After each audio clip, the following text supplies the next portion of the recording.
Apa hubungan antara kebersihan jasad dan rohani? Bagaimana cara membedakan bisikan setan dan bisikan kolbu? Monggo Bu ya. Apa hubungan kebersihan jasad dan rohani? Ya?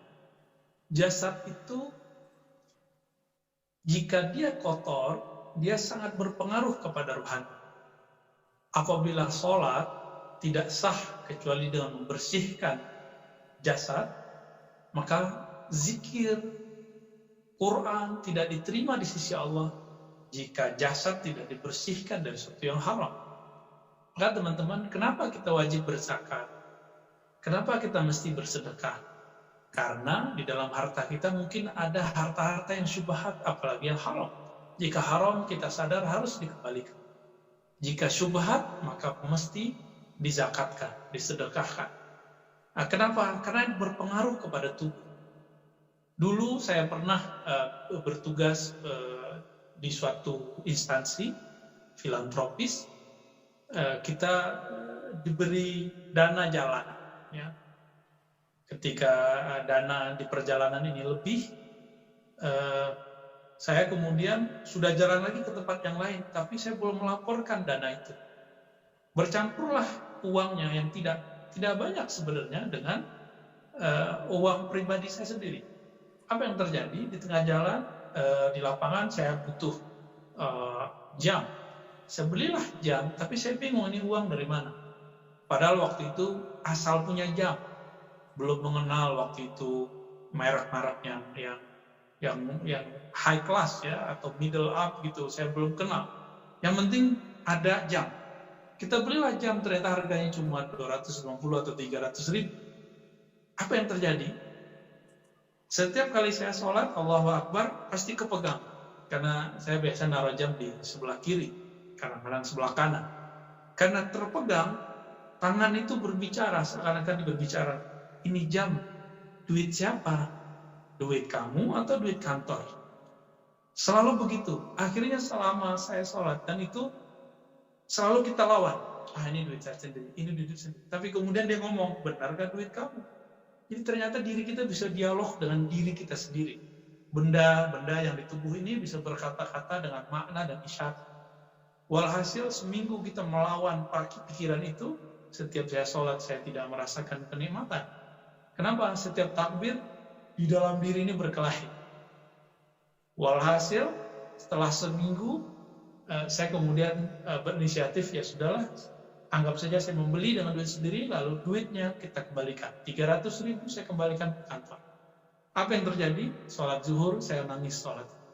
Jadi sholat zuhur, kayak anak kita hilang di mall, gak ketemu 2 jam, lalu kita ketemu lagi dan kita nangis. Rasanya seminggu gak menikmati sholat. Biasanya alhamdulillah, Allah izinkan saya setiap sholat itu merasakan berdialog dengannya, alhamdulillah. Kadang-kadang diberikan pengalaman-pengalaman tertentu. Ini nggak ada, rasa itu hilang. Nah, kayak orang kehilangan anak atau kehilangan pasangan, rasanya betul-betul kering, betul-betul menakutkan, kira-kira begitu.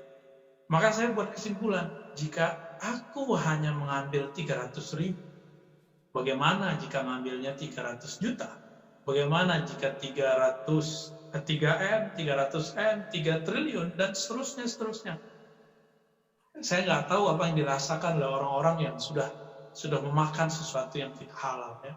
Maka teman-teman, mumpung hayat masih ada di badan, jika pernah mengalami hal itu, segera kembalikan, segera tunaikan.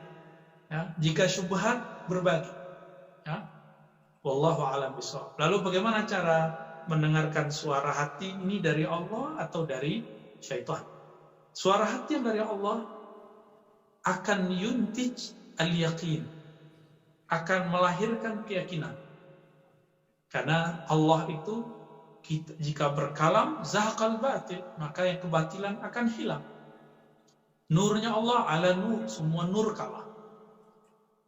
Tapi jika bukan dari Allah, yang muncul adalah keraguan, lalu keraguan. Ini benar atau tidak akan muncul.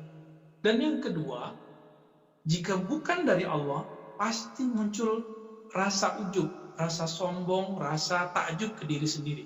Inilah yang terjadi pada iblis. Saya yakin benar, tapi muncul kesombongan. Berarti itu talbisu iblis. Nah, iblisnya nyempil, iblisnya bersembunyi dalam kebenaran. Biasanya orang-orang begini dibisikkan separuh kebenaran, lalu disisipkan separuh kebatilan. Dan itu sering terjadi.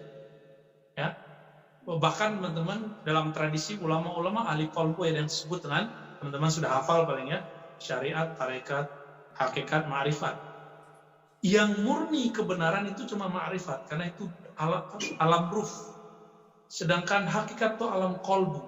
Di alam qalbu ini walaupun ada bisikan-bisikan malaikat, bisikan-bisikan yang benar, tapi juga ada bisikan selain itu. Disinilah banyak orang calon-calon waliullah tergelincir. Semoga kita dijaga oleh Allah dan tidak tergelincir. Amin ya rabbal alamin. Maka banyak-banyak ta'awuz, banyak-banyak sholawat kepada baginda Nabi sallallahu alaihi wasallam.